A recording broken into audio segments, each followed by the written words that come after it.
शुरू करते हैं। जयवीर एक वाइल्ड लाइफ बायोलॉजिस्ट था। बचपन से ही उसे वाइल्ड एनिमल्स के बिहेवियर को स्टडी करना बहुत पसंद था। जयवीर अपनी डॉक्टरेट थीसिस के रिसर्च वर्क के लिए साउथ इंडिया के घने जंगलों में वाइल्ड लाइफ एक्सप्लोर करने के लिए एक एक्सपीडिशन पर आया था। जयवीर के साथ उसके कुछ दोस्त भी आए थे। पर जयवीर को वाइल्ड लाइफ से एक अलग ही तरह का लगाव था। जहां उसके दोस्त एयरपोर्ट से सीधा होटल जाकर रेस्ट कर रहे थे, वहीं जयवीर अपनी सारी तैयारी कर अकेले ही फॉरेस्ट एक्सपीडिशन पर निकल पड़ा था। जयवीर बहुत ही ज्यादा एक्साइटेड था। ऐसा लग रहा था कि जैसे वो अपने ड्रीम वर्ल्ड में आ गया हो। अपने पीछे एक छोटा सा बैग टांगे जयवीर अलग अलग तरह के जानवरों को देखकर उन्हें रिकॉर्ड कर रहा था। वो जंगल साल ट्रीज से भरा हुआ था और जयवीर जैसे जैसे उस जंगल के अंदर जा रहा था, वो अपने नाइफ से उन ट्रीज को मार्क कर रहा था ताकि वो बाद में जंगल के अंदर खो ना जाए।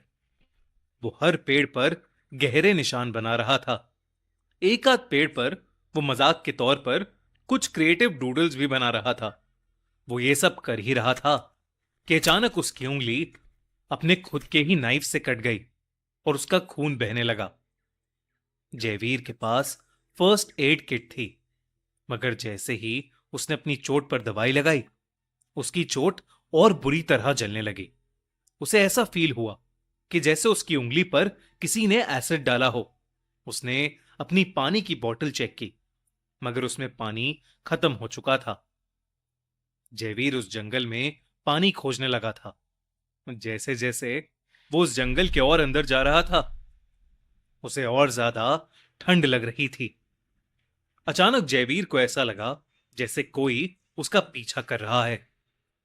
वो पीछे मुड़ा तो उसे एक परछाई नजर आई, जिसे देख वो थोड़ा घबरा गया। लेकिन वो परछाई किसी जानवर की नहीं, बल्कि एक लड़की की थी। वो उस परछाई के पीछे पीछे चल दिया। अचानक से वो परछाई गायब हो गई। लेकिन तभी जयवीर को वहां एक झील दिखी।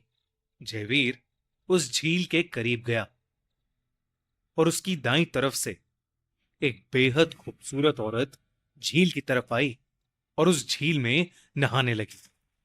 जयवीर उस औरत को देखकर अपनी चोट के बारे में बिल्कुल भूल गया। उसे लगा वो परछाई इसी खूबसूरत लड़की की थी। कुछ देर तो जयवीर वो नजारा देखता रहा, मगर फिर जयवीर को शर्म आने लगी। इसलिए वो अपना मुंह फेर कर वहां से चल दिया। जब वो वहां से वापस जा रहा था, तो जयवीर को पीछे से एक जोर का धक्का लगा और वो नीचे गिर गया। जयवीर जंगल के एक ऐसे कोने में था, उसे समझ नहीं आ रहा था कि वो कहां जाए। लेकिन तभी उसे एक बेहद अनोखी खुशबू आई। उसे उस खुशबू से एक अजीब सी बेचैनी होने लगी थी। इसीलिए वो उस खुशबू के पास जाने लगा। कुछ दूर जाते ही एक पेड़ के पीछे जयवीर को लंबे काले बाल दिखाई दिए। वहां कोई औरत खड़ी थी और वो खुशबू उस औरत से ही आ रही थी, मानो उसने अभी अभी अपने बदन पर काफी सारा इत्र लगाया हो। जयवीर को पता नहीं क्या हुआ, वो उस औरत की तरफ खिंचा चला गया। जयवीर जैसे ही उस औरत के करीब पहुंचा, उस औरत ने और आगे चलना शुरू कर दिया और जयवीर बिना कुछ सोचे उसके पीछे पीछे चलने लगा।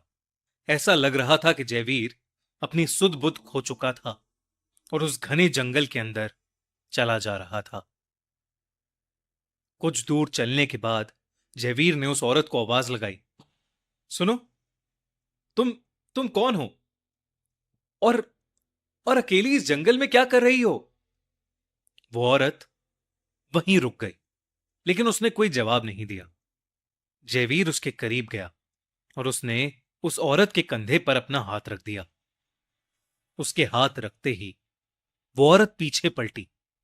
जयवीर ने अपनी जिंदगी में उससे ज्यादा खूबसूरत औरत पहले कभी नहीं देखी थी। वो कुछ देर तक सिर्फ उसे देखता रहा। उस औरत ने धीमे से अपना हाथ जयवीर के बालों में फेरा। उस औरत के छूने के बाद तो मानो जयवीर उसका दीवाना सा हो गया। उसकी आंखें हल्की लाल होने लगी, मानो जयवीर को किसी चीज का नशा हो गया हो। उसने उस औरत को अपनी ओर खींच लिया। उस औरत ने जयवीर से पकड़ छुड़ाई और उसका हाथ थामकर उसे जंगल के और घने हिस्से में ले जाने लगी। अंदर जाते हुए जयवीर को कोई होश नहीं था। वो चुपचाप उस खूबसूरत औरत के पीछे पीछे चलता रहा। चलते चलते अब जयवीर को कई सारे जानवरों की आवाज आने लगी थी। जंगली जानवरों के गुर्राने की आवाज धीरे धीरे तेज हो रही थी। अब जयवीर और वो औरत चलते हुए जंगल के बीचों बीच पहुंच गए थे। वो औरत धीरे धीरे जयवीर के शरीर पे अपना हाथ फेर रही थी और देखते ही देखते उसने जयवीर की गर्दन पकड़ ली और वो जयवीर का गला दबाने लगी। जयवीर छटपटाने लगा और अपने आप को छुड़ाने की कोशिश करने लगा। अब उस खूबसूरत औरत का रूप बदलने लगा था। वो एक बेहद डरावनी चुड़ैल में बदल गई। जयवीर का दम घुट रहा था। उससे कुछ भी बोला नहीं जा रहा था। तभी जयवीर के सीने में बहुत तेज दर्द उठा, ऐसे जैसे किसी ने जलते हुए अंगारे उसके सीने पर डाल दिए हों। वो जोर से चीखा और उसके चीखते ही वो चुड़ैल जोरों से हंसने लगी। उसने जयवीर को एक पेड़ पर टिका दिया और उसका गला पूरी ताकत से दबाने लगी। तभी जयवीर ने हिम्मत करके अपनी पॉकेट में पड़ा चाकू निकाला और उस औरत पर चला दिया। 1 मिनट के लिए उस औरत की पकड़ तो छूट गई, मगर उस औरत को चाकू के वार से भी कुछ नहीं हुआ। जयवीर के पास अपनी सांस वापस भरने का भी समय नहीं था। वो उस औरत से छूटते ही वहां से जोरों से भागा। भागते हुए उसने एक बार भी पीछे नहीं देखा, मगर उसे उस औरत के हंसने की आवाज अब तक आ रही थी। बल्कि पूरे जंगल में उस औरत की हंसी की आवाज गूंज रही थी। दौड़ते दौड़ते जयवीर अपना रास्ता भी भटक गया था और वो बुरी तरह थक कर रोने लगा। देखते ही देखते थकावट, डर और कमजोरी के कारण जयवीर वहीं बेहोश होकर गिर गया। रात भर जब जयवीर होटल रूम वापस नहीं आया तो उसके दोस्तों ने जंगल में एक रेस्क्यू टीम भिजवाई।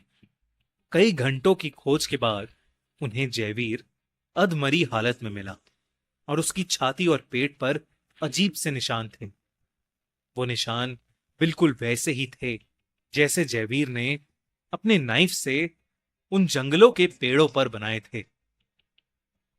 होटल के रिसेप्शनिस्ट ने तब जयवीर को बताया कि माना जाता है कि उस जंगल में याक्षणी वास करती है।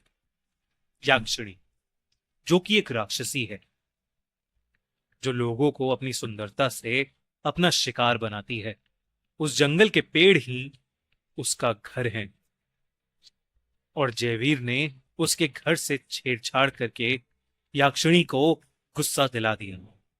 ये सब होने के बाद जयवीर महीने भर तक सदमे में रहा, ये सोच सोच के कि उसका सामना एक चुड़ैल, एक राक्षसी याक्षणी से हुआ था।